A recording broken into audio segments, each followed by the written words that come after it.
please help yourself to food. If you haven't already, there's plenty here. So this is a super informal event and one that we're really, really excited about. We have a wonderful cohort of MIISP, the Michigan International Internship and Service Program. Students who went abroad over the summer 2015. They vlogged all summer long. They had incredible experiences, and they came back in the fall and opted in to do an MPortfolio. So an MPortfolio is a reflective experience, and through that reflective experience, through lots of what we call generative interviewing, it's sort of telling your story, retelling your story again, and doing it again, and then pulling out things that are meaningful from those experiences. So a lot of times when students come back from the experience abroad, whether it's study, work, or travel, you come back and all you can say is that it was an awesome experience. So through an MPortfolio reflective experience, we're really able to get out of you some really hard skills that you gained, technical, interpersonal, those kinds of skills, intercultural skills, but also some really great sound bites. You might have had an experience that you don't really realize was impactful until you say it a couple times, and then all of a sudden you're like, wow, that did have an impact on me, and that's something that I'm going to carry with me into any other experience that I might have here in Ann Arbor or in a career, academically, or maybe abroad again. So the MPortfolio experience started in October and ended last Friday, or for some people this week even. We had our last session. So we had 11 really, really dedicated students who came and talked through their experiences and put together an online website called MPortfolio, or ePortfolio. And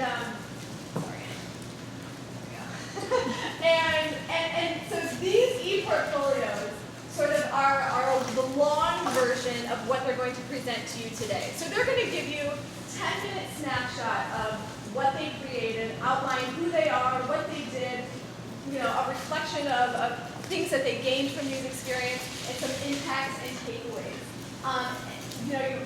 There'll be time afterwards, I'm sure, to sort of browse through if someone went somewhere that you're really interested in. Please, I encourage you to go up and talk to them and talk a little bit more about their experiences. But the nice thing about this MPortfolio reflective experience is that they created something tangible, something that they'll be able to use into the future, refine it if they want to, maybe make another one if they go abroad again. When you go into the working world and you're putting together cover letters, they'll be able to use these as, copy and paste some of what they created through this experience into maybe a cover letter or a personal statement or something like that. So this event is a little different. We have, as you see, 6 screens here set up. We have 10 presenters. We're going to start down here and move all the way down the road, and then sort of circle back a little bit because we have some overlap here. But we're going to get started at this screen down here. So if everyone can you can leave your stuff where it is and sort of come over here and hang out, and then we'll move sort of down the road as we go. Brad, our wonderful videographer, will be recording everything, so we'll let him videotape each one as they go, so we'll sort of wait for him to set up.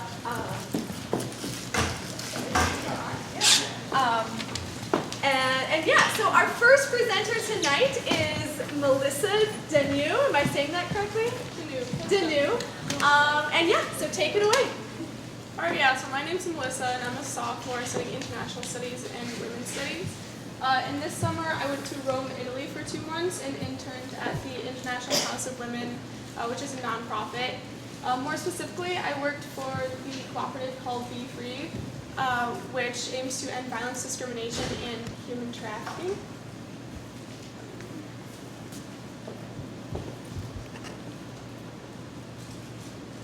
Oh no. Do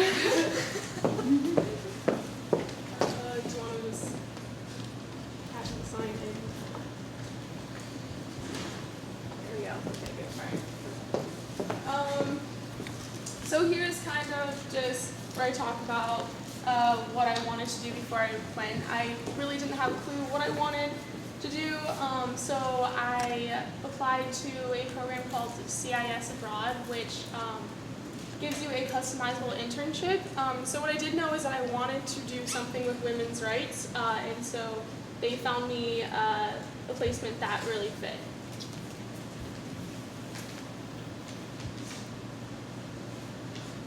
And here's just kind of where I talk about a lot of things that I believe in, my philosophy.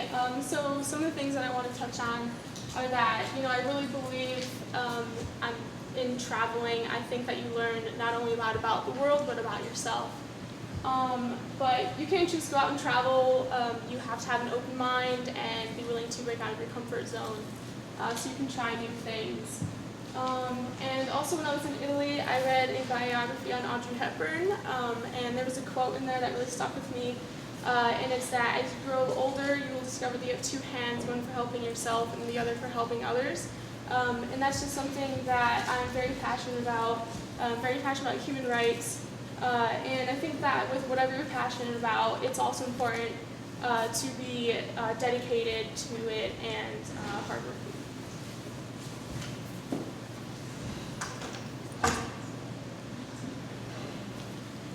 Some of the goals that I had before going abroad are, to learn what it's like to work abroad at an NGO, make connections, networking, and then just things that aren't as serious, like eat a lot of Italian food, which I definitely did. And then here's where I kind of just, or like blog posts, just talking about my experiences when I first arrived, halfway through, and at the end. And here's a link to my blog where you can kind of read about all my adventures. And then here I kind of just give a more detailed explanation about what I did, what I learned, what I gained. And so for the first half of my internship, I researched international human trafficking law, reports on global trafficking, articles, just so much about human trafficking. I learned a lot. And then for the second half, I searched for foundations that might potentially fund Be Free, and then I wrote letters of inquiry to these funders. And then I worked alone most of the time. There was no one else in the office. And so I definitely gained a lot of skill with being able to manage myself with, without anyone else kind of like staring me down, making sure that I was doing my work. And with that, definitely time management skills and just basic workplace etiquette. And then I was also able to use a lot of the skills I'd gained from my courses at the University of Michigan, such as my writing classes, because I had to do a lot of report writing. And then also I had to critically examine a lot of sources. And then beyond a lot of the workplace skills that I gained, I come from a very small town, and my parents have always been pretty protective. So just being able to live my own and travel a lot, I gained a lot of confidence in that realm. One thing specifically that sticks out to me when I think about my time abroad was the moment that I decided what I actually want to do for the rest of my life. And so basically I was alone in the office, of course, and I was reading articles on victims that have been, victim stories being trafficked. And I basically just lost it, got super emotional, started bawling my eyes out. And I think a lot of people can be very hopeless about human trafficking, because it is such a clandestine and massive industry.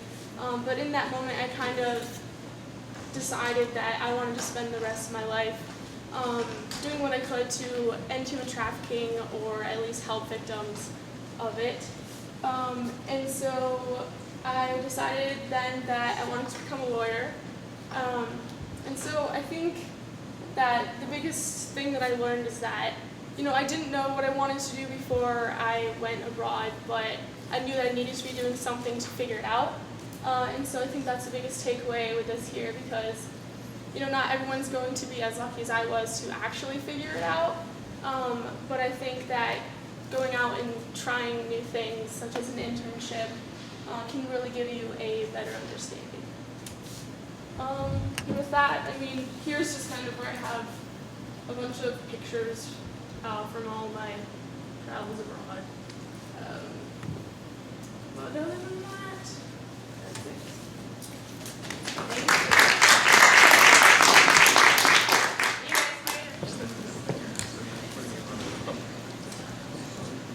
So I'm Morgan. I'm a sophomore majoring in international studies and Romance languages. And this summer I went the farthest of anyone here. I went to Ottawa, Canada. Ottawa is located on the border of Ontario and Quebec. This is the city of Ottawa where I lived, and this is Quebec. I worked right there, I lived right there, so I was very much the center of it all. I worked with a member of parliament from Montreal in a mostly French-speaking office. I also worked in her office in Montreal for a few days, which was a really cool experience. I pretty much did it all. I worked on her website, researched policies, did social media, you name it, I did it.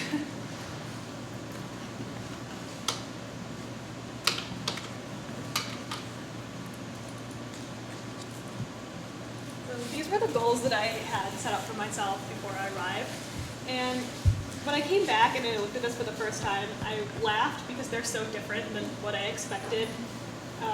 I wanted to learn the Quebecois accent, and I ended up coming back speaking basically like a Quebecer. I wanted to have a basic idea of Canadian politics, and so I wanted to be able to follow the election in the fall. I was there in May and June, and there was an election on October 19th. So I wanted to be able to follow the election, and I ended up following the election much closer than most Canadians did, and I had a lot of opinions about it, which I really didn't expect to do. I really didn't have a goal to gain the community that I did, but when I was there, I became part of a couple of really awesome communities.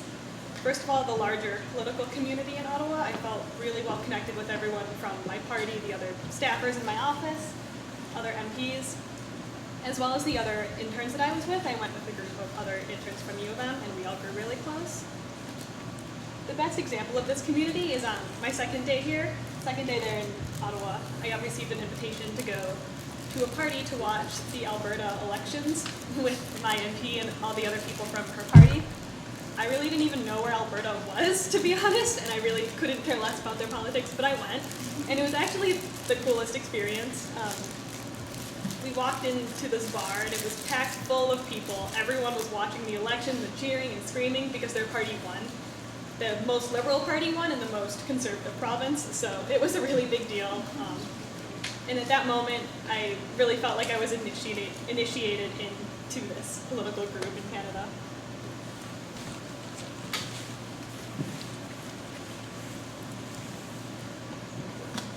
The most meaningful experience that I had when I was there wasn't really something that I did, but it was something that I experienced.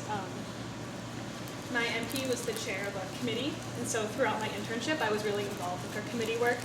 Every week, twice a week, we would go and hear witnesses speak, and then at the end, the committee would form a recommendation on what to do based on what the witnesses said and present it to the House, and they could vote on it. I'm being very vague on purpose because the part of the committee is that they're very particular about who can enter, and once you are in the room, you're not allowed to talk about what went on. So that was really difficult for me because I saw several problems with what was going on. I felt like some of the MPs weren't standing up for their citizens. I was really unhappy with the way some of them were working, and I was also, on the other end of the spectrum, very happy with the way others were working, and I wanted to tell everyone about it, but I couldn't.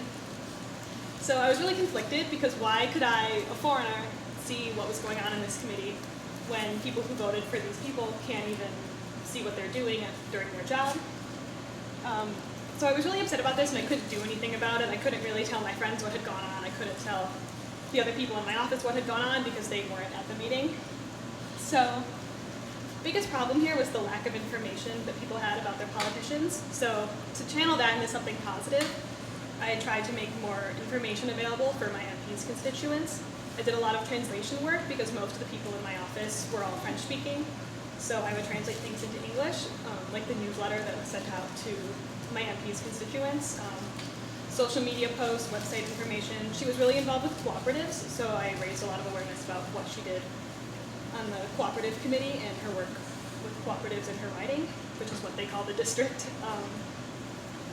So I really tried to make the best of that situation, even though there wasn't a lot that I could do about it. So I think I did a pretty good job of channeling my frustration into something more positive and seeing what I can do as opposed to what I can't do. Since I can't change the entire way the Canadian political committee system works, I can try to make something positive about this experience. So originally I really didn't know much about Canadian politics. I really didn't know what I planned to do with this experience. I kind of applied on a whim and decided to go.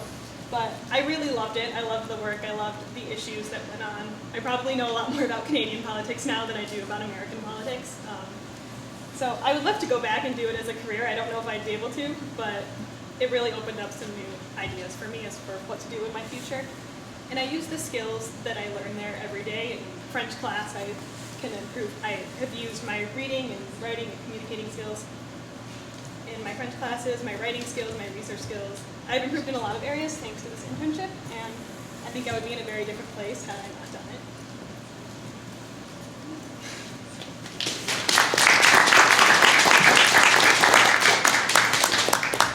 Thank you so much. And what I love about this is that when we think about going abroad, we think about like Europe or an African country or something like that, but we're really close to a couple of foreign countries, and you can have a really meaningful experience there as well.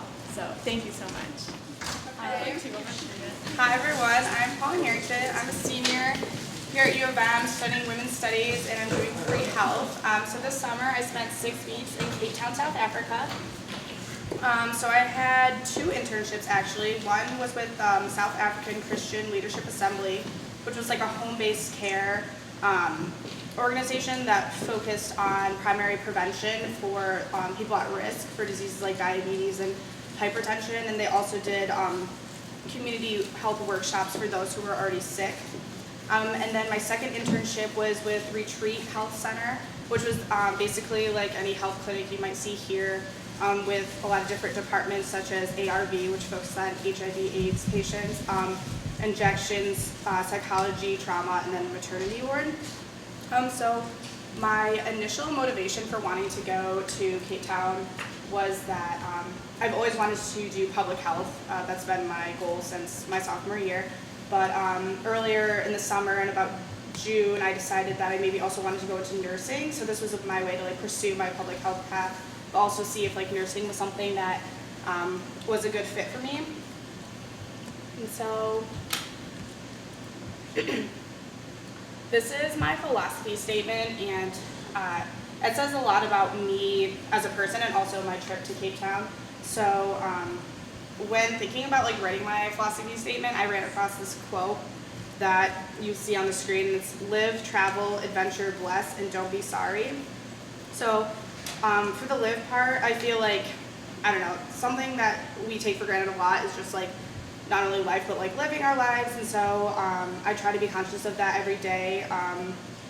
And like living for me is like pushing myself outside of my comfort zone, and like going to Cape Town was definitely an example of that because I traveled alone. I didn't know anyone who was going, so it was like a really good experience.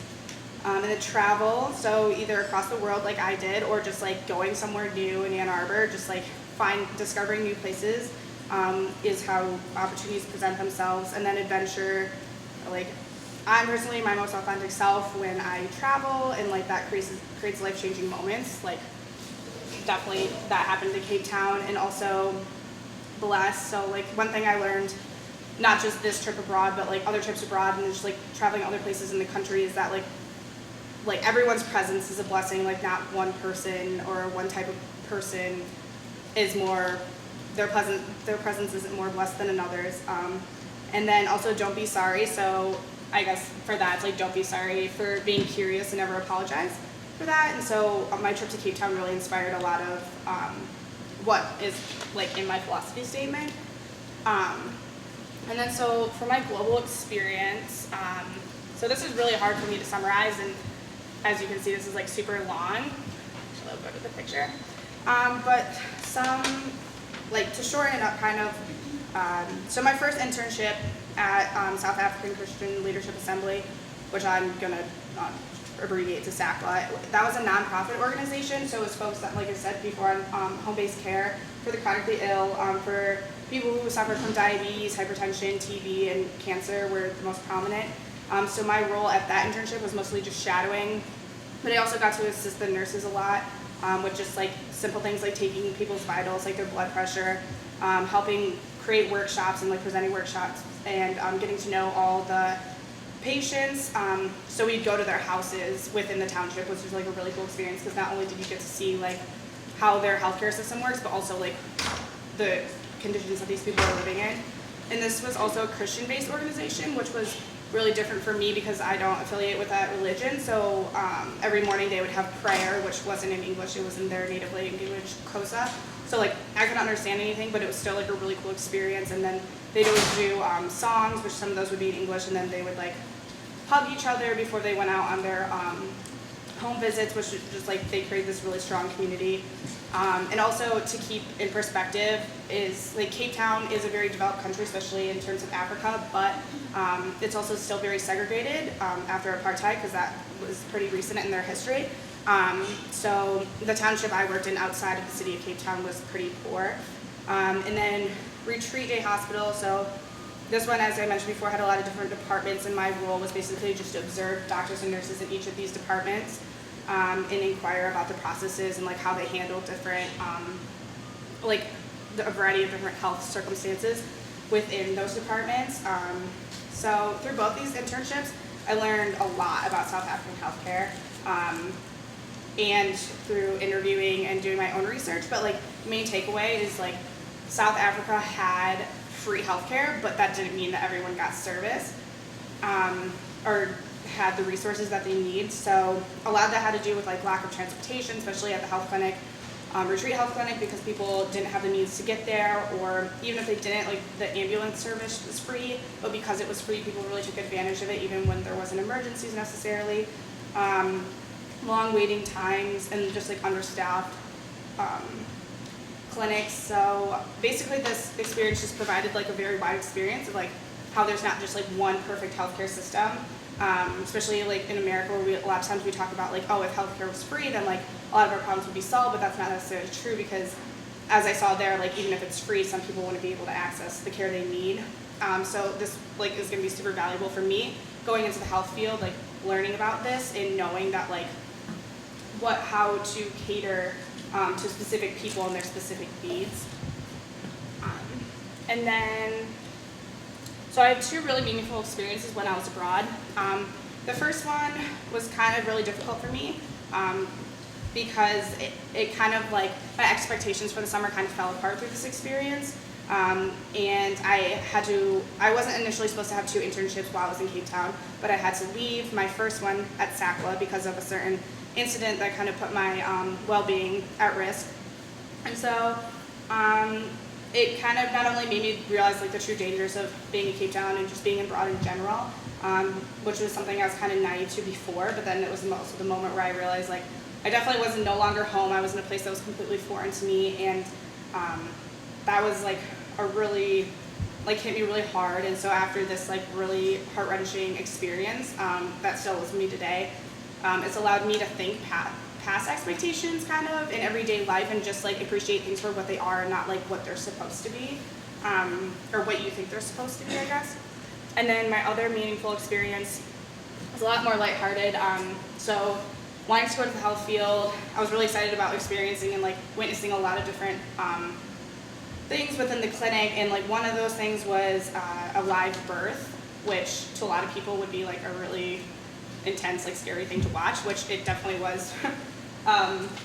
But it was also like one of the most beautiful things I've ever seen, and like really resonated with me and made me realize like how strong women are to go through this process, because in South Africa, and specifically Cape Town, natural births are like huge. Like they don't have any drugs, they don't have any equipment that they use. Like there's usually only midwives, doctors only are involved when it's an emergency, but even then, like, they don't have time to get these women to the hospital. So these nurses like know how to perform any birth possible really without any help.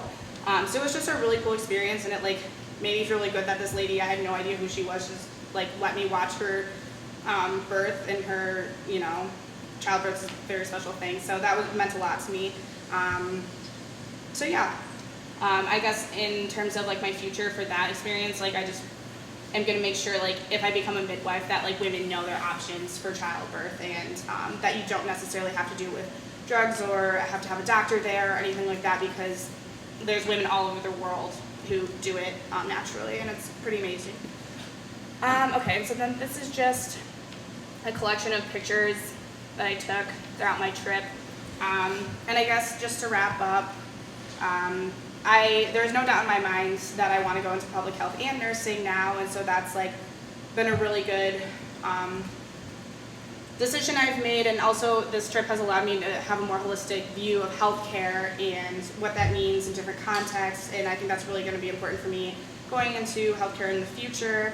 And I was just really inspired by all the doctors and nurses in there, and like even though they didn't have the best conditions or the best resources, like they still powered through every single day and giving the people like the like care that they needed. And just like to sum everything up, like after this experience, I just see the world a lot differently, and can't wait to travel to other parts. And yeah, so if you have any questions, you can ask me later.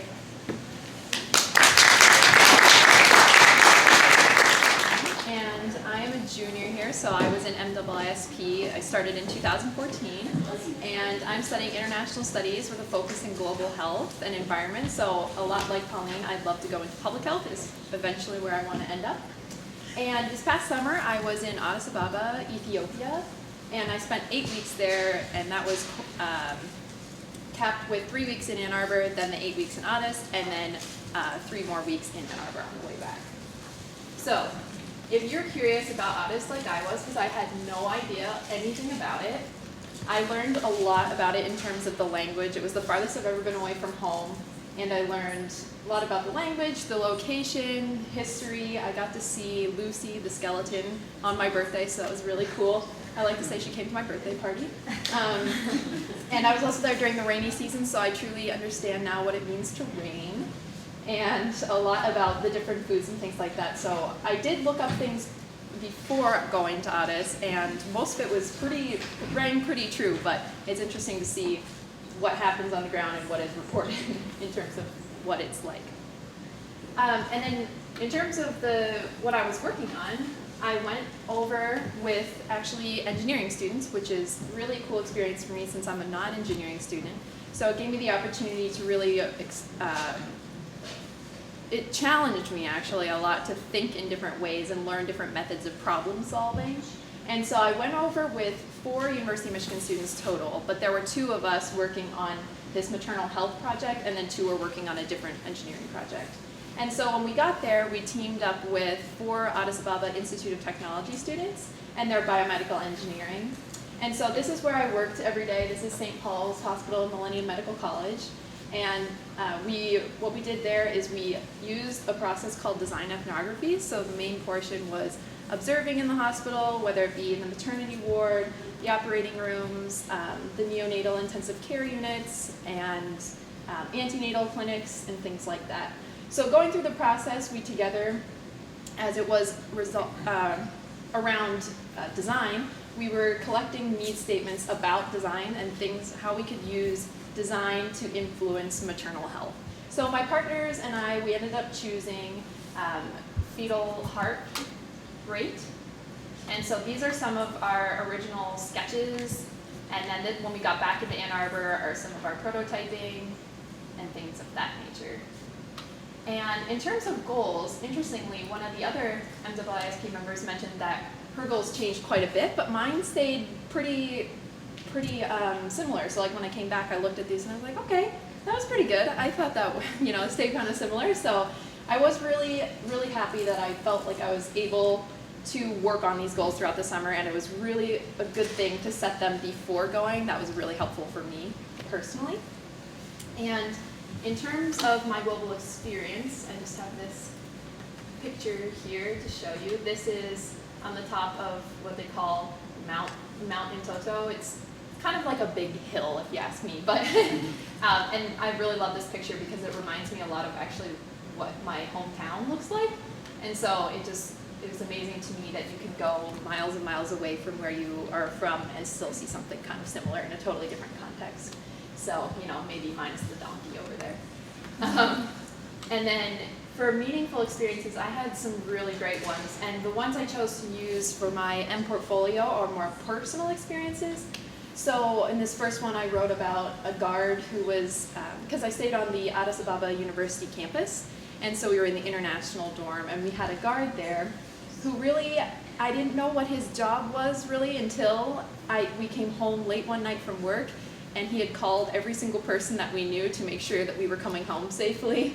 And so he was just the most kind person I probably ever met, and he made sure to learn our names right away. He always used them, greeted us every day, every time he saw us with the traditional Ethiopian greeting. And so it really just taught me, you don't have to do much, but just sort of open yourself up to thinking and open yourself up to the experience.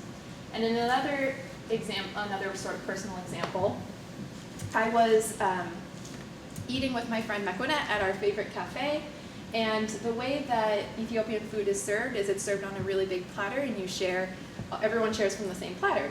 And so he had been getting low on his portion of what you use to eat the food with, which is called injera. And so I handed him some, because that is what I had seen other people do for me and other people do for other Ethiopians, so I thought, okay, I'll just do that, it seems normal. And he was taken aback. He said, "Thank you so much for sharing with me. That means a lot to me that you would do that." And I didn't know that such a simple action could create such an amazing reaction. And so that was really, really nice for me to see. And it took a few days before I realized just how generous he was without saying anything. And then when I did one small thing, it stood out to him. So that was really a beautiful moment for me. And some of the bigger takeaways, both personal and professional. These are some of the more personal ones, but professionally speaking, it strengthened my love of public health. It's definitely what I want to go into. And I learned a lot about, like I said, working in between disciplines, as I'm not an engineer. I really had to take off my, social and humanities cap and put on engineering cap, which was really kind of painful at times, but it helped me grow a lot, and I think we both were able to contribute a lot to the project. And then also working interculturally, because that is something I really want to do in the future. I want to focus on the global portion of public health. So it really helped me narrow down what I want to do and also open up a whole new array of possibilities. Thank you.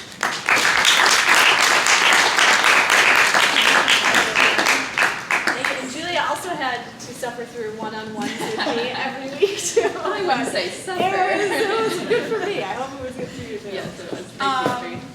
All right, so next up, we'll let Brad get all set up, and then Joon Lee will tell us about his summer in China. Looking in, just sauntering on over. Anytime. Oh, your fault. I'm sorry.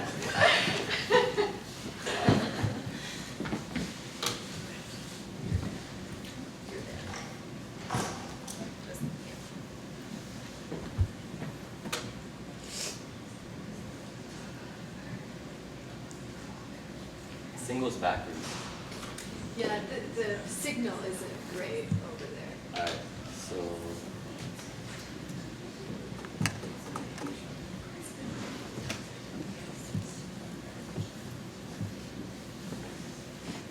Go ahead.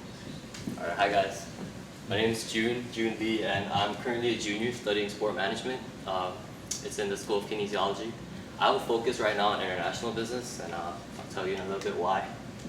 Obviously, it's kind of, I'm Korean, so get that out of the way. This past summer, I did an internship in Shenzhen, China, which is in the south part of China, next to Hong Kong. I did it for 2 months, and I'll just show you.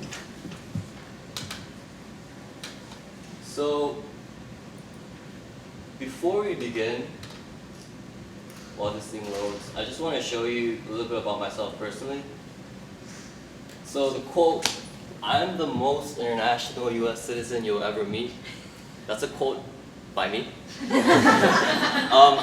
So I transferred here to Michigan last year as a sophomore, and I transferred from this island right here. It's called the island of Saipan.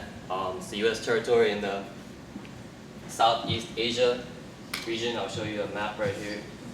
It's not too big, but so this is China, and that dot right there is my home. So I was born and raised there. It's a different story, like how my parents got there. But I was born and raised there, and last year I decided to come to Michigan to study sport management. Growing up on the island is actually very, very diverse in terms of, this is difficult. In terms of the resident population is 51% Asian, and the rest is totally mixed Pacific Islanders. We have a lot of, just people all over the world, because as you can see, it's pretty beautiful, so people want to live there. So,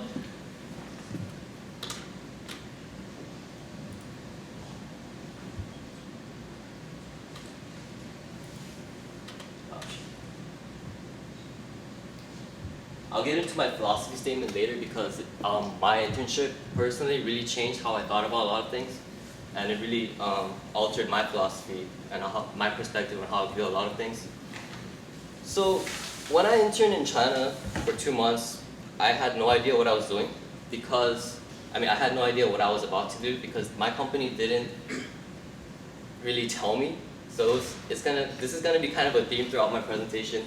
I had to make do with a lot of things. So until the last 2-3 weeks before I left the US, so April, I didn't get word on what I was doing, which company I'm working for, where. I knew I was going to Shenzhen. That's all I knew. Eventually, everything worked out.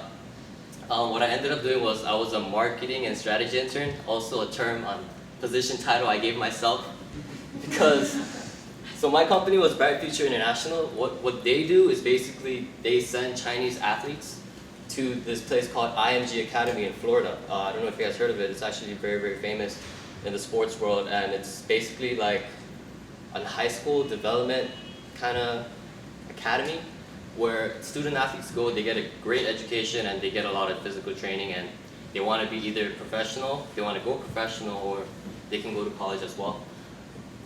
What I ended up doing, because these guys gave me a lot of freedom, was I wanted to make sure that our company really, really stood out from the rest, but I didn't know what the rest were doing, because I don't speak Chinese. So when I went to these other Chinese websites, I wanted to benchmark and see what's going on. So I talked a lot with my coworkers and my supervisors right here, and see really what's going on. And on the first day, actually, they gave me a brief overview of what the company does and all that stuff. And with that, I carried that mentality of I'm gonna make an impact throughout the 2 months that I was there. I'll tell you a quick story here. So this picture was taken on the first Friday that I was there. On Thursday, they told me, Joon, we're gonna go to the airport tomorrow. And I was like, okay. And they said we're gonna have a business meeting with a friend. And that friend turned out to be this man right here, Dr. Kwang. Dr. Kwang is the co-founder of this company.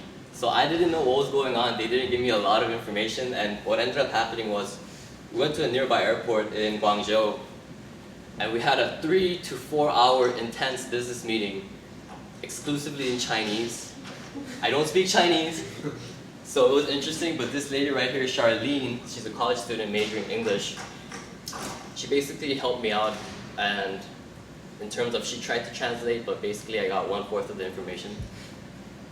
What ended up happening was at the end of the meeting, I really wanted to make an impact. First impressions always count. So I came up with a proposal based on what I got from that Monday, that short what the company does. I came up with the proposal that they should partner with Under Armour, and I went into the details of all of that. I sounded really confident. I actually didn't know what I was saying, but I just sounded confident. And then my coworkers, everybody here, I think they were really impressed, and throughout the rest of my 2 months there, that was really really impressed. That opened doors for me. So again, this is my entire company except for Dr. Kwang. We're a very small startup. I think they started in 2013. Yeah, so very new, but they're also doing very, very big things.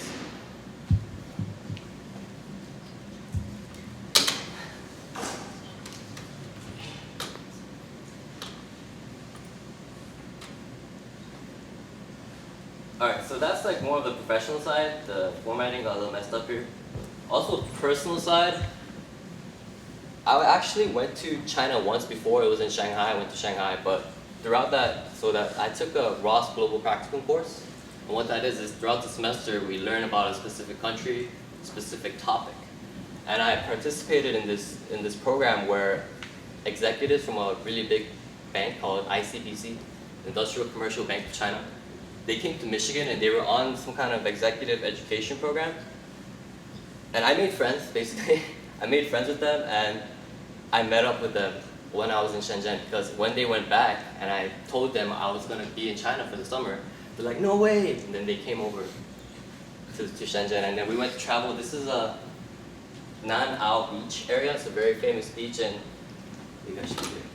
very famous beach in Shenzhen. So that was interesting because, you know, that all came from just coming from Michigan and making friends with the connections. Also, again, formatting. While I was in China, I did a lot of things that I normally wouldn't do. Like I usually wouldn't travel in a country I don't speak the language, I don't know anything about. I also volunteered with kids. Kids aren't really my strongest, you know, dealing with kids is cool, but I didn't really want to. I'm being honest. But basically, I did all of that because through the internship program, actually, we had like optional, like weekly volunteer sessions, like traveling stuff. And what ended up happening was I was in an internship group, a small group, and even if I didn't want to, they kind of gave me the, you better come, and we're gonna make you come. And what ended up happening was I had a great time. This is my volunteer kid. Again, he speaks only Chinese, so you can see me doing a lot of body language stuff like fly the kite. I had to point.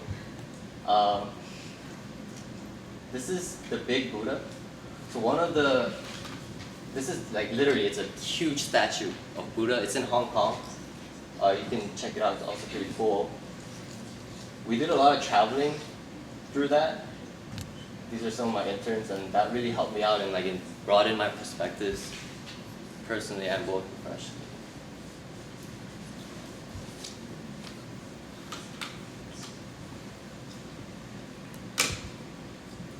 Okay, so that being said, this experience really shaped my philosophy and how I viewed a lot of things. So there are three main things. Number one, never forget your roots. So again, I'm an islander boy, and if you didn't notice, I'm pretty chill, like the way I present, the way I am in real life. You know, I'm not really like, what do you call that? Yes. You know, you gotta chill, man. Everything's gonna work out. That's basically my philosophy. Number two, it's only gonna work out though if you put the work in. So you gotta be proactive. You gotta make things happen. So like when I was doing my internship, they basically told me, hey, this is what we do, and we want you to have a good time. Okay, and that's everything I did in my internship. Basically, I did on my own accord. Like, you know, I didn't ask anyone for permission. I probably should have, but I did it, and it worked out. And also, that being said, you have to be proactive, but you also have to, I call it being respectfully assertive. So, you know, you gotta express your opinion, you know, get your word out, but you also have to listen to what everybody else has to say. Because, you know, then you're just, not putting it nicely, you're a jerk. Yeah, that's basically it. It's not working. So I have a few pictures. Again, big Buddha right here. Cable car going to the big Buddha place. This is in Guilin, nearby city. Alright. Butterfly cave. So literally they had a cave and Chinese people built a butterfly shaped thing. Yeah. And I got to attend one of my coworkers, so the Charlene, the girl that helped me like translated for me during that meeting, she graduated, so we got to go to her graduation. You know, it was cool. I think that's it. Yeah. We're gonna get started.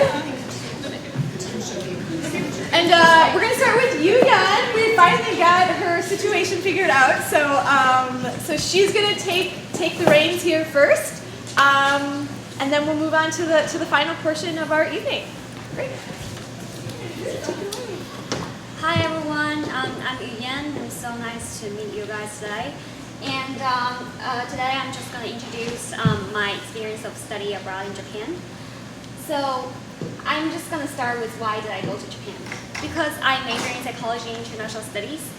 And last year I found this great program called GCMU program that has 2 classes which can work for my major classes in international studies. So that was great. So I can get 6 credits for just a month and a half. So it was a good deal. And I applied for that program. And also, I'm also a Germany second-year student. So I figured going to Japan is a great opportunity for me to just practice my Japanese and improve it a little bit. So, and the third reason for me to going there is just, it's awesome. You never know how great a place is Japan if you haven't been there. I mean, they have the best service, they have the best food, they have the best view. You will know that when I'm explaining this. Okay, so my philosophy is right here. Sorry, it's not quite down yet, but because I'm from China, so actually studying in America is also study abroad for me. And I used to be very shy and reserved before I came here, but after 2 years of studying here, I become a lot more adventurous and brave and open to people. And now I just want to explore as much as I want and try new things. And that's what I did. Because the one thing I didn't expect was that I was just expecting just to practice my Japanese in Japan, but actually it turned out I was the only international student in the program. So I also got the chance to practice my English. And as the only person who can speak 2 languages, Japanese and English, I was actually the only translator between them. And I was responsible for kind of everything, make reservation to hotel, order everyone a lunch or dinner in the restaurant, and getting around, helping them getting around, ask for directions, and translating for them to make them become good friends. That's all my job. So this is really great and kind of helped me build my philosophy statement. And, where it is.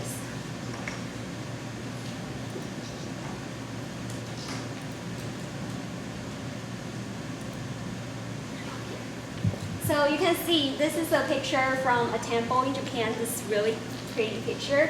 And this is me in kimono. You guys know what a kimono is? It's, yeah, so that's me right there, on the right side. So this experience has been really informative and entertaining for me at the same time. And I gained 2 important skills during that. One of them is leadership and communication skills, and another is cultural sensitivity. I gained them through a series of important experiences. So one of them about communication and interpersonal skills was that I was kind of forced to study Japanese really, really fast because I was the only person who can speak in Japanese.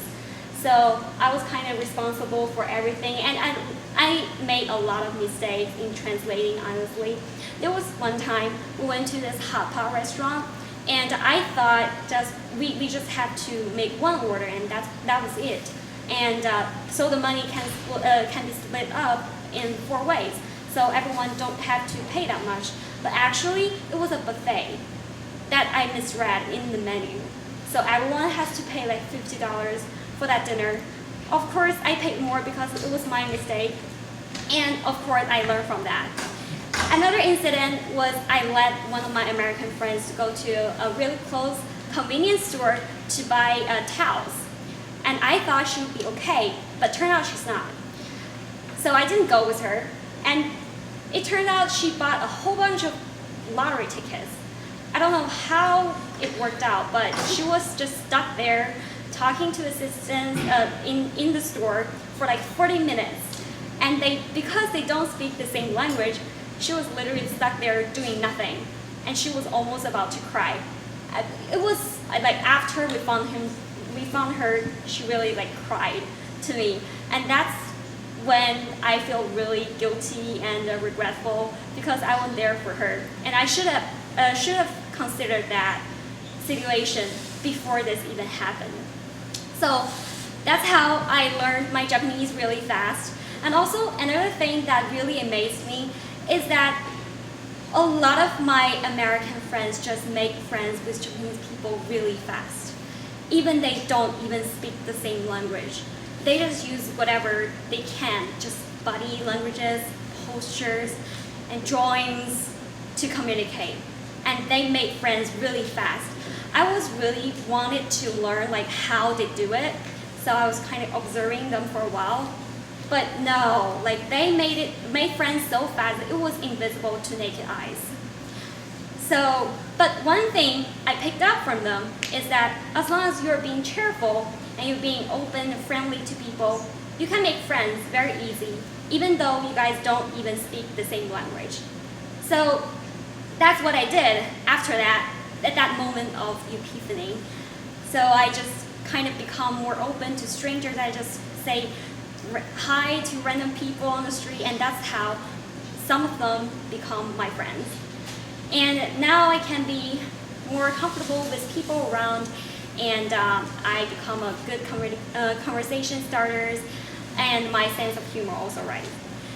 And another thing is the cultural sensitivity that I picked up from that experience is that people behave in the way that for a reason.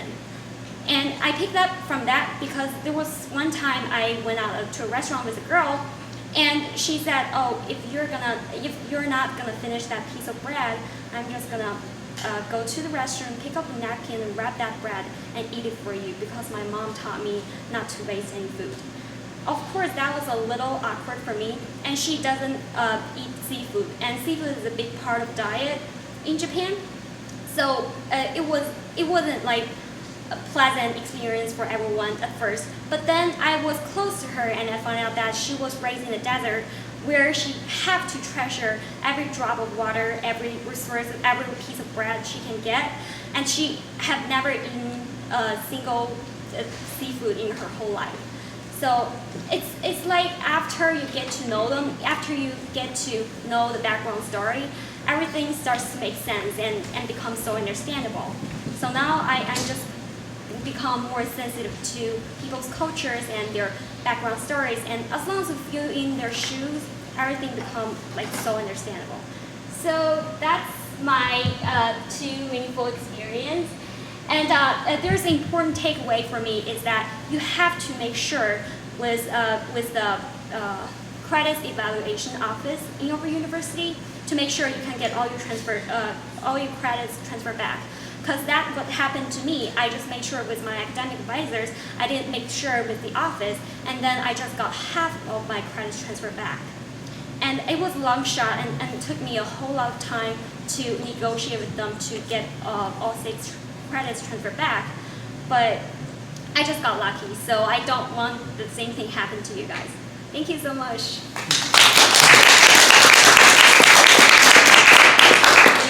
Yuyan. Classic stories of translation. Next up we have Ariana, and I'll let her introduce herself. Hi, my name is Ariana Paredes-Vincent. I'm studying international studies with a focus on global health and the environment, and I hope to go into global public health, maybe get a master's in health behavior and education. So I spent 6 weeks this summer in India. These are some of the pictures I took and some of the quotes that I thought related to my experience. And here's some more pictures of India. And I was in the west part in a state called Gujarat. And I lived in a small city. It was called Baroda. It was just to get a feeling of how big it was. I guess you could do like all the tourist things in like 4 hours, and then that was kind of it. But we actually worked 6 days a week. So on our last day, we just kind of relaxed. But So I worked with a nonprofit called Setco Foundation, and they do 3 things. They work with primary education and Anganwadis, which are small preschools in the local villages, and they had 12 different villages that they worked with. And they also worked with health and nutrition for these kids, and as well as their mothers and families. And they also had women's empowerment programs, which were skills trainings, like henna, sewing, beauty parlor, and then there were about 25 women who wanted to undergo the entrepreneurship training, which was just to give them a better understanding of how to create a business, how to take out loans from the government. And out of that, 3 women made a business, and 2 of them were currently making money. So about 2 out of the 100 women that underwent the trainings actually were successful in creating a business. So I was able to, at first when I went, I didn't know what I was really going to have to do. I was kind of nervous. I didn't know if they had high expectations of me, and I really didn't feel like I knew the culture or the country at all. But I ended up deciding with the president of the organization that I was going to do a small evaluation of the women's empowerment programs. So I interviewed 45 women throughout my time there, and some of them had undergone the training, some of them hadn't, and I did like a comparison between the 2 to see how effective the programs were and see if they actually had empowered them, meaning had they gotten more decision making within the household, did they have more financial autonomy, was their quality of life improved. So I learned a lot of professional skills and that I really think will benefit me in the future, especially related to research. I had to do literature review in order to find out exactly how to create a questionnaire related to women's empowerment, to measure women's empowerment, create the questionnaire, do the interviews. I was lucky enough to have an interpreter with me to be able to do those interviews, data entry, data analysis, and then in the end I was able to write a report for the foundation and also for my fellowship, because I did Summer and South Asia Fellowship through Center for South Asian Studies. So some challenges were I really had no guidance at all on my project. I just kind of was told what to do, and then I just kind of ran with it. There was 5 staff in the office, and everybody kind of just did their own thing. I had a little bit of support of 2 other interns, so that was good. I did have a lot of difficulties with my interpreter. Like some previous people have talked about, I really didn't get 100% of what was going on in the interviews, and it did have some limitations on my results, which was really unfortunate, but that's all right. That's how this kind of work goes. And so yeah, the language barrier was a huge issue, not being able to communicate with people on a daily basis, like not even be able to say like, how are you, or like, I don't know, just like introduce yourself. I knew like certain phrases, but not being able to relate to the women, not being able to have that initial like making them comfortable before the interview was kind of awkward at first, because I'm just like a white person coming into their home with a community, with a health worker and my interpreter, and just saying, oh, can we interview you? And like, I don't know, it's kind of weird to just impose myself on them in their home like that, but it was a really good experience, and maybe like in the future I'll get more language skills before I go into it, and maybe work with like a different interpreter. That would have been nice. So I had, in terms of my global experience, so this one was on the realities of development work. So my results came like after I did the data analysis and everything. I realized that unfortunately when comparing the baseline, so the people that hadn't undergone the trainings to the people that had undergone the trainings, there was no impact like at all basically from the trainings. They didn't have the ability to make decisions within their household, and that included maybe being able to decide if their kids went to school, or deciding if they could go outside and visit a friend or family, things like that. They didn't have any increased financial autonomy. A lot of times, whether they had the training or not, it wasn't a factor to whether or not they were able to work. The real factor was, are their parents or father-in-law going to allow them or not? So the cultural barriers and cultural norms that were within the community really prevent the nonprofit from being able to have successful results in their mind. And I think this is a huge problem in all of the world, not only India. Obviously the cultural practices and differences are going to vary across countries, but the realities of development work are, no matter how much time and effort and money you put into something, it might not always turn out how you want. So that was important for me to realize, because I do want to go into this kind of work, and it's just good to have, it's still good to like work hard in these things, not give up, it's still important work, but just to realize sometimes that it might not always be successful. I think it's good just to have those expectations so you're not totally let down. And the last meaningful experience was I realized that I wanted to go into public health. So I was working with another intern on menstrual and sexual health. She was doing a preliminary study to see how much the girls knew and what she would teach them in the future. She knew Hindi and she could understand Gujarati, so she was actually going to implement these programs.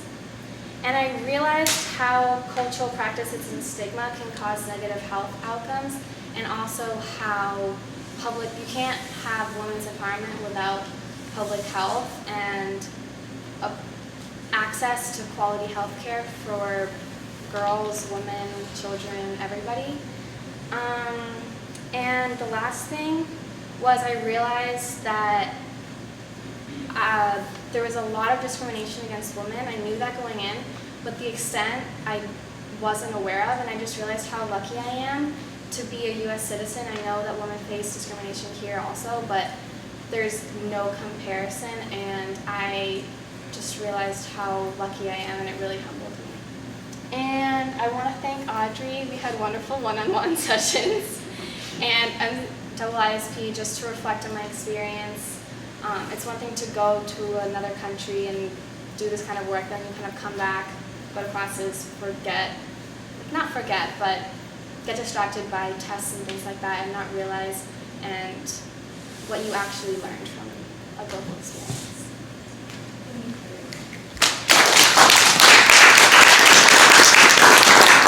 Thank you so much, Ariana. That was wonderful. And I actually used to work on the Summer in South Asia program, so I was really excited to work with Ariana sort of one-on-one too. So I come over here with this more. yeah, absolutely. This will probably work better. So the next up we have Haley Schaefer. Hi guys. So I'm Haley. I'm a junior in international studies and French. I worked in Marseille, France, in the south this summer at a business school. So I didn't really have a title, and I kind of went there not really knowing what I was going to be doing, because I had heard what people had done in the past, but I still didn't really have a clear idea. And then when I got there, everything was in French, like all of my interviews, all of my like preliminary work. I got absolutely no instruction in English. So I was like, well, I guess we're just gonna follow what everyone else is doing and hope for the best. And it worked out. It was awesome. So in France, you have to pass these exams before you can be admitted into like a specialty college. They're kind of like the ACT, but a little bit more rigorous. And then you have to pass a speaking exam in French, English, and another language of your choosing. So I helped with the English portion. So all the students had a preparatory text before they went to their exam. And then after that, usually the text was about politics, so they could discuss with me what they had read, if they had any questions on vocabulary, if they wanted to know what I thought about the issue. It really just kind of depended on like their level of English. And then they took their exam, and then for the rest of the time they would usually stay for about 2 or 3 days. We'd show them around the city, we'd take them to like the nearby beaches, we'd go sailing with them, we'd go make like macaroons and a bunch of other fun stuff. So a really big meaningful experience for me was like after talking with the candidates, whether it be in English or in French about what they had read, and like surprisingly, a lot of them didn't want to talk to me in English because they were really afraid that they were going to make a mistake, and like that really stuck with me because like here like we're kind of people with an accent, like you know, English as a second language here is pretty common and it's not really a big deal, but in France if you're speaking English with a native English speaker, that is a big deal, and that's actually like really frightening. And it kind of, I could kind of relate to them because when I arrived, like it wasn't difficult for me to communicate, but there was everyone in the South speaks very fast and all at once, so it's really hard to figure out how to follow. And they had a hard time following me, and so it was really a kind of a big deal for me to be like, okay, so I understand what you're going through. Let's slow down and take this one step at a time so you can understand like what's going on.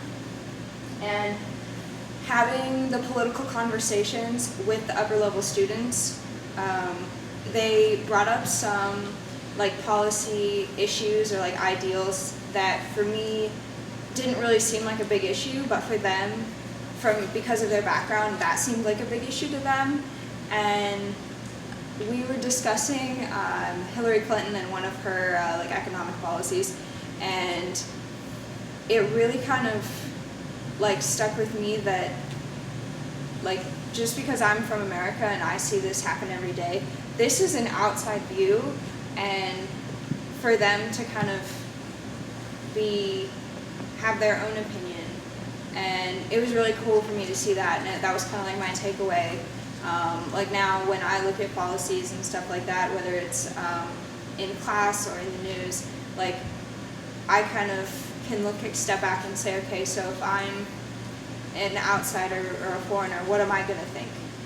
And it's really changed my perspective on how I look at things that like not only our government does, but other governments do, and how it affects us as a whole. Another meaningful experience that I had was one day we were really, really understaffed, and so I had to lead all of the English language exams for that morning, and they run every 25 minutes. So you take the first group back to the readings, and then you take the people who are exiting the readings to their language exams, and then you go back to the lobby to get the next group, and then it just kind of goes in a cycle. And normally you have like 4 people, but I was doing it by myself, and whenever there would be a problem, it would be like a ginormous game of telephone, where like I would tell somebody and then someone else would tell somebody else something, and then eventually it would make it back to the administrators, and then they'd have to tell me, and then I'd have to translate it to tell the people, the English language professors, and it was just kind of like a big mess a lot of the time. And so I was like, okay, like let's try and see if we can do it differently, and like I'll just kind of try and stay here and talk to them, call administration upstairs, and that seemed to work a lot better. I really like working in groups personally, but just for like that case, it was easier and there was a lot less miscommunication, like working on my own. And it definitely taught me a lot of respect for translators, because it's really difficult, especially when you're going back and forth that often, and you know that if you make a mistake, it could mess up the entire like testing system, and that would be really, really bad. And it definitely taught me like how to work in a high pressure situation, and it taught me really great like communication and cross-cultural communication skills as well. And then tying back into my philosophy, so I definitely like ran into certain obstacles over there that I like wasn't expecting. Like before I left, I prepared all these scenarios in my head, but I really never thought about like what about this thing, you know, that I face in America every day, but it's totally fine because I speak English and there's no language barrier and I know what's going on, or I can like look it up on the internet. I couldn't really do that in France. I mean, I could, but it was kind of difficult. And like I could have let those obstacles become roadblocks, which could have easily made me either hate my time in France or not want to go back, or have like really like bad feelings about it. And if you try and look at it differently, or you try and collaborate with other people, it really, really helps, especially when you're not facing something alone. So basically, takeaway, like every obstacle that you're going to encounter, whether it's in life or in an internship, like it all has a purpose. It's all going to teach you something. Try not to let it become a roadblock. Try to use it as a learning experience. It will likely surprise you. Yeah. And then we also had this little selfie box. It was kind of like a photo booth, but we kind of just took pictures with staff and students every day, and it's kind of like a pastime. Yeah. Great.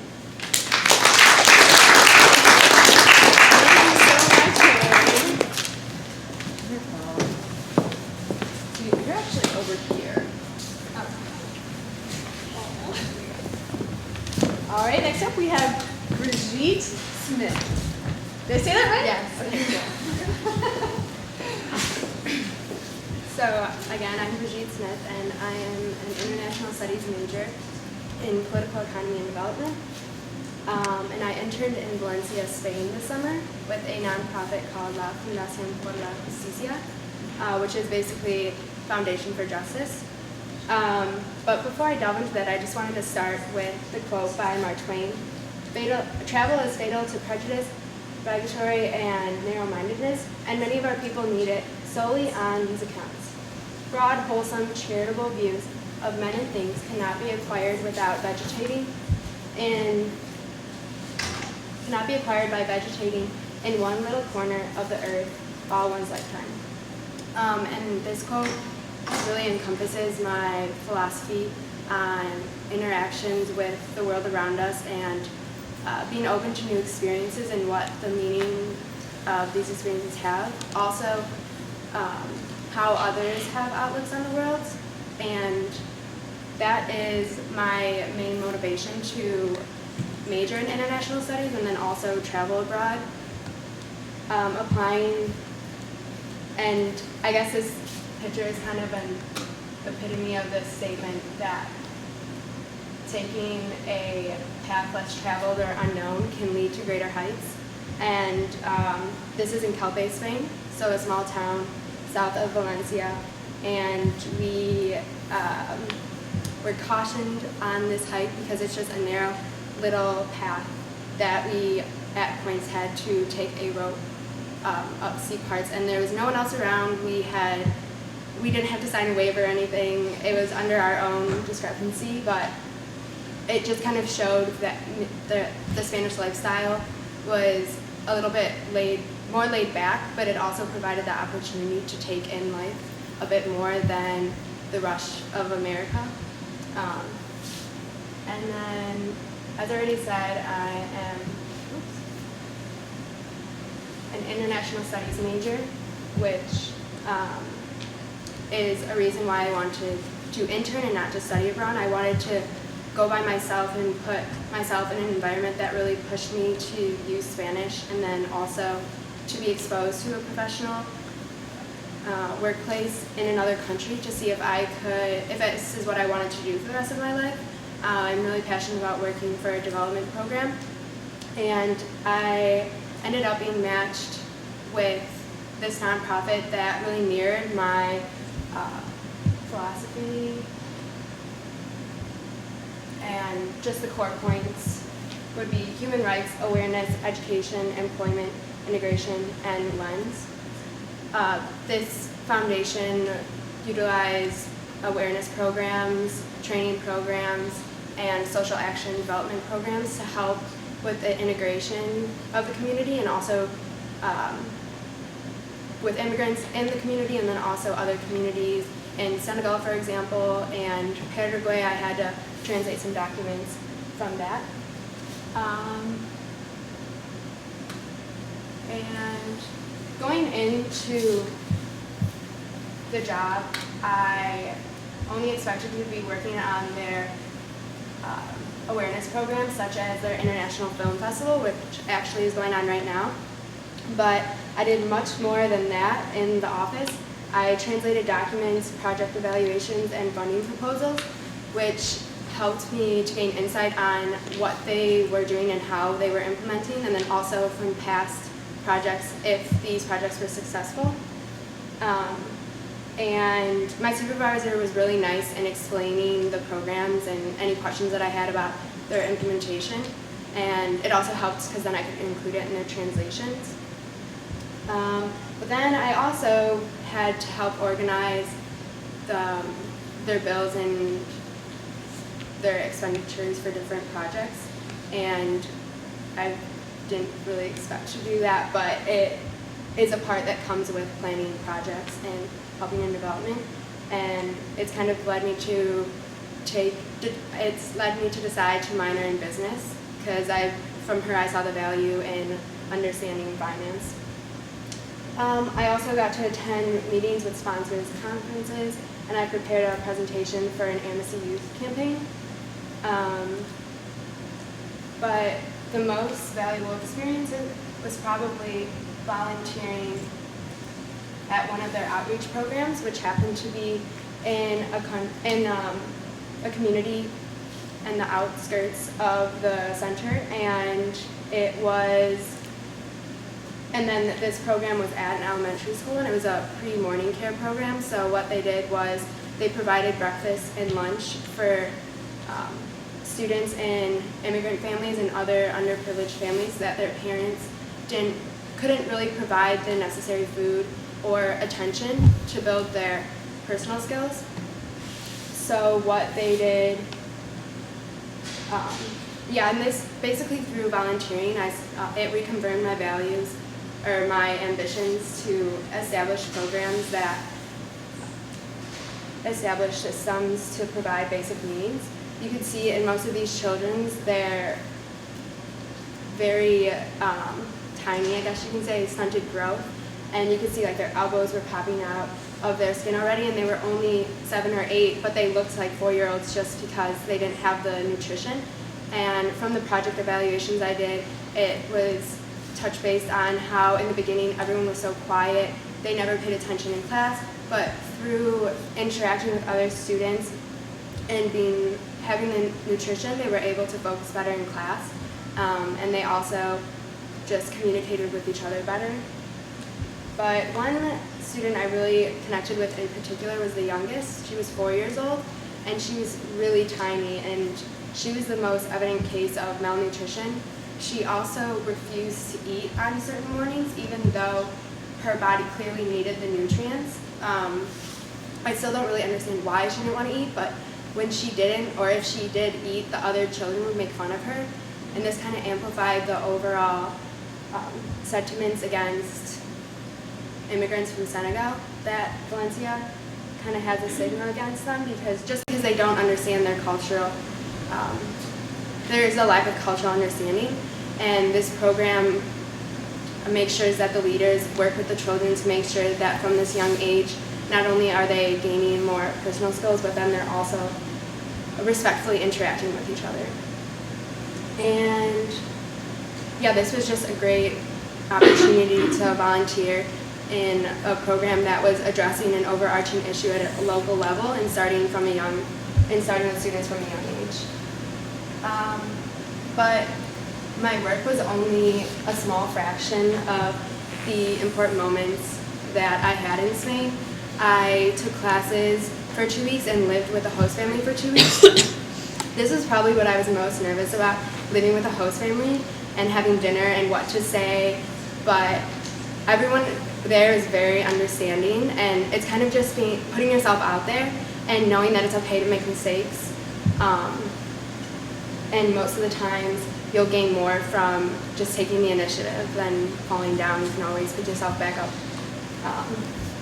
But then I also lived on my own, and this just confirmed that I can navigate other international systems and countries by just keeping an open mind and being aware of my surroundings. And then I also unexpectedly met a lot of other students from other European countries, Asian countries that were there studying as well. And we ended up going to a lot of different cities together and just having long conversations about political views, challenge each other's views, and like for example, we talked a lot about the differences in educational systems between European countries and our own. And they were just flabbergasted at the amount that we have to spend for education. But I just wanted to wrap it up with some pictures from my different travels. And this is Valencia, to the food that we ate there, to Zaragoza and Morocco. But overall, I just wanted to say that these pictures, everything looks great and flawless, but there's a lot that goes behind the scenes when you travel internationally, and it's really important to have a plan, have a backup plan, do research, but even though you do that research, you just have to be aware that you can't expect everything that's going to happen to you. There's going to be a curveball. For example, I was pickpocketed and lost my phone, credit card, money, but I just had to work with my friends and contacting other people, going to the police, and just being flexible. That's really important in the workplace and out of the workplace. In wherever you are, really, yeah, you can plan, but something is going to go wrong and you just have to be ready to adapt. And also this summer was just a really rejuvenating experience to learn about other cultural views and other means of professional operations.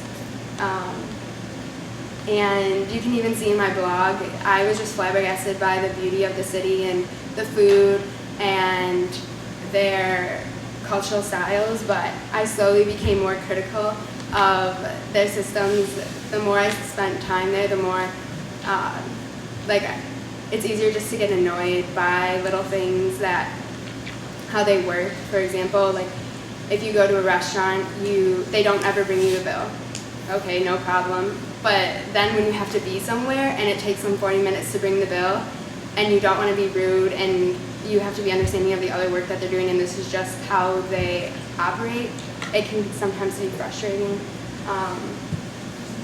But coming back then to the US, I was also more hyper aware of flaws that I saw in our society, especially with the environment and how we take care of our health. There they didn't really use any air conditioning. Here we have it blasting all the time, and then we wonder why there is other side effects that are happening to our globe, and why we're also just the food options that we have. So it's just and also just to hear other students' perspectives on American students or America in general was also a very eye-opening, and I really appreciated that they challenged my views. But overall, throughout this trip, it just reconfirmed my desires to work with development and working at a local level to help the overall progression. So keeping in mind local narratives to help the broader goal of world development. And that's my presentation. Thank you so much. That was great. And last up, we're ending the night with Brandon Russell, who went to India. Oh, I have you set. Yes.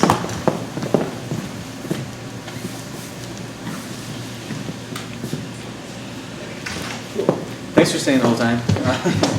Around last. I think I'm going to go, instead of going through each page, I'm just going to go, I have a page of pictures that I'm just going to have like up behind me, I think, instead.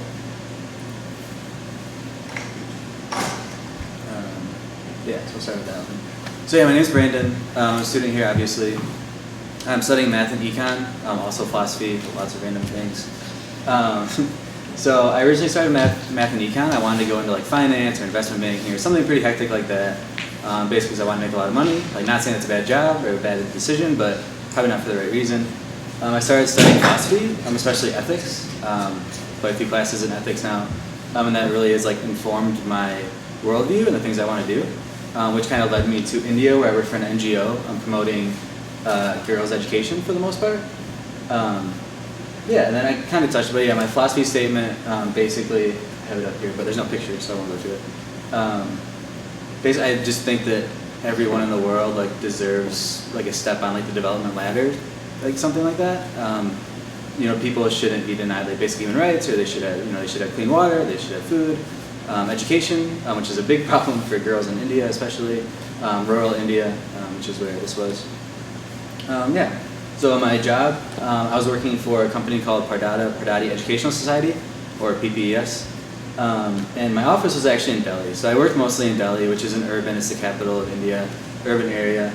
But like this picture, for example, was taken at the school, which is, I think it was like 100 miles east of Delhi. So it was out in rural Uttar Pradesh, which is one of the poorest states in, you know, a poor country. You know, it's a very destitute place for a lot of these people, especially women in these small villages. So I basically worked with PPES. They worked largely in girls' education, so providing a school for about 1,300 girls, which is a ton. This is only like 25 of them. It was basically like K through 12. And then did a lot of stuff with like women's empowerment also, so for like their families, and also like community engagement and things like that. Basically all with the end goal of like helping these like young girls take like that first step on the development ladder, I guess, so that like they can lead a better life, and then also like their children, and hopefully we can start, you know, pull these people out of the cycle of vicious poverty. So a lot of my work, I was in the Delhi office, so it was a lot of administrative stuff, not that interesting to talk about, I suppose, but I wrote a lot of like grants, which some of them were successful, which is really nice.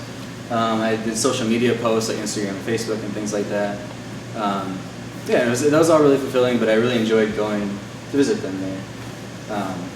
Yeah, so yeah, I'll move on to my reflections from a blog, which is kind of like a summary of my blog, which I kept a blog for MIISP. I assume most of you are MIISPers. I kept a blog for them. I kept another blog for another LSMA office. Then I also had like my own that I wrote on, so I have lots of cool stories there if you want to check them out. But I'll kind of highlight a couple. The first one I chose was one that I titled Culture Shock. And that was basically right at the beginning. And like if anyone's ever been to India and hasn't been there very much, you know that you get sick pretty much when you go there. So when I first got there, I had this culture shock and I got really sick, and it was just very overwhelming, which is the word that I describe it, or use to describe it to everyone I talk to. So like the food is overwhelming, the spice is overwhelming, the color is overwhelming, the things you have to see are overwhelming, the language is overwhelming. It's all just in your face, crazy, especially when you get sick. So my first like couple weeks there were not so great. Like that overwhelming was very much like bad connotation of overwhelming. I was not very happy. Not sure that I was getting much done at work that was that beneficial to the organization. So moving on from that, kind of in the middle, I talked about looking forward was the next post that I highlighted here. And about halfway through my trip, I went to Srinagar, which is the summer capital of Kashmir, which is absolutely beautiful. I think there's some pictures of it. So that's in Kashmir, for example, kind of up in the Himalayas, very beautiful. I went there, and this is right when I started feeling better too, which had a big deal, or a big part in that. And I was able to kind of relax for the weekend. I went with my friends, and we just kind of relaxed, and it's all beautiful, it's all very peaceful, right on lakes and everything like that. Pictures all around somewhere. It's a very, very beautiful place. And I don't know that like there's ever any conscious decision that I like needed to get my stuff together, basically. But when I got back from there, that was about halfway through the trip, I really like focused on working more with the organization. So from there, I started writing the grants that ended up being successful, which was the biggest probably takeaway for the organization from me. So that was really nice. And then the third one I highlighted was kind of like outcomes, which are kind of based on my goals when I went there, and most of those had to do with just learning how NGOs work, I guess, especially internationally, which you learn a lot by going there. Namely that they're very like disorganized, and you really need to be on top of your game if you're trying to get things done.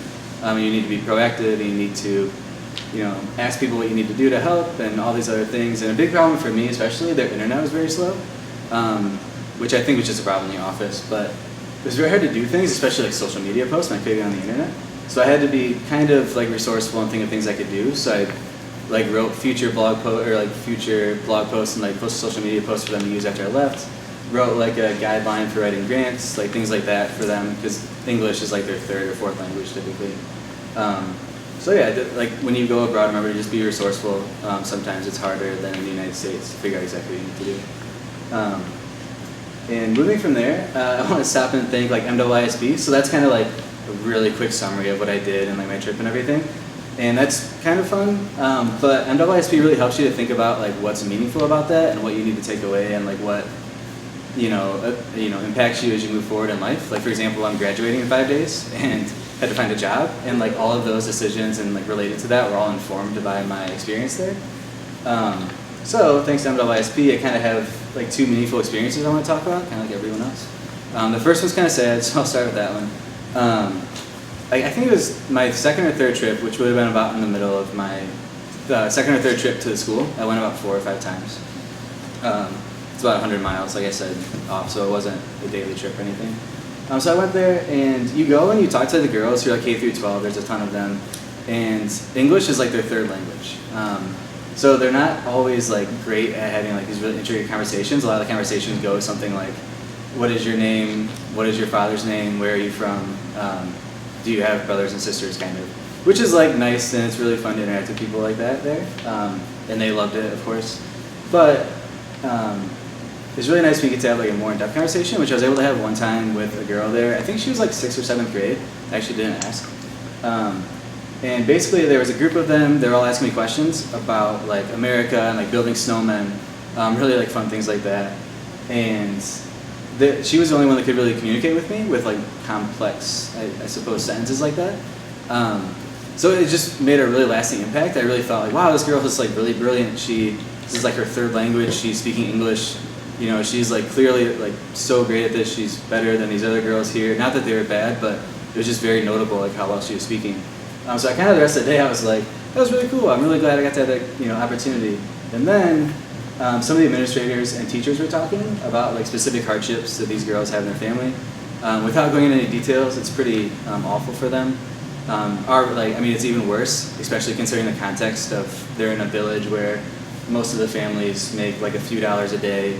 There's like no electricity typically. Running water would be exceptionally rare for them or anyone in their family. And some of these girls had abusive relationships with their family or with the area around them. There's just a lot of problems that like are really specific to women there, which is quite sad. So anyway, I found out that girl that had been translating, she had like a particularly bad background through like abusive relationships and things like that. And she actually had to be kind of like rescued by the owner of PPES. So he came and rescued her, I guess, and brought her back to the school. And she actually lived like with the teachers. They had a teachers like dorm or colony. It was so bad in this context that like they made an exception to like bring her to this like better, safer area, and she was able to like excel from there. Like obviously she turned into like probably one of the best students of her grade. But what I kind of took away from that is that people are really complex, and you meet people and you think that they're like really brilliant, and that's like your kind of level understanding of them is that they've like moved out of poverty and like she's conquered this like part of her life and now she can move on to like being intelligent and going to college and things like that. But it just reminded me to imagine how complex all these people are. Like coming from a background like that, I can only imagine impacts you every single day, all the decisions you make. So it really helped me put kind of a face on statistics. Usually people talk about poverty and statistics. So it helped me put a face on poverty or on these abusive relationships in India. So now when I hear about these things or I read the news, or because I'm really nerdy, I read a lot of books about development and economics. So every time I read them, I'm like constantly reminded of this one specific girl and like how complex I need to imagine these people and these numbers. So that's been really meaningful personally and kind of in job searching. The second meaningful experience is much happier. It was on my first trip to the school, which was like the second or third week I was in India, I think. And I went, and they're kind of like apprehensive when they see you or when they see me, because believe it or not, I was very tall there, and I was also very light-skinned compared to them, and didn't speak any Hindi. So they were like constantly. I was with coworkers who spoke Hindi, and like we're talking to them, and they're all like very confused. I don't want to say scared, but they're very confused and just apprehensive that I was there. Basically, like they didn't know I was there. They didn't typically have foreigners, especially Americans, I suppose, around their school. So I kind of felt uncomfortable. I felt like an outsider, which I had already kind of prepared to be like in India, and I was already experiencing. But it just was really tough that first time. But at the end of the day, I went, let me back up. My job when I went there was to take pictures of the girls for like social media posts and like a Humans of New York style like blog almost. So I went to go take pictures of girls that were on their break time and they were playing soccer. And I was like, hey, can I play with you guys? And I mean, I had someone translate for me, of course. But yeah, and they like let me play with them. And, I was playing soccer with them, and it was just a blast. Like, it reminded me of being like 7 years old and playing like recess in elementary school. So I mean, that was really great for two reasons. It really made me feel like more welcome in their community, especially because after then they started calling me the Hindi word for brother instead of the Hindi word for like foreigner, which is just really nice. Made me feel a lot better about myself. And then also just knowing that these like girls, like I mentioned before, they have these really complex backgrounds, but like surface level they're still like children that like to have fun.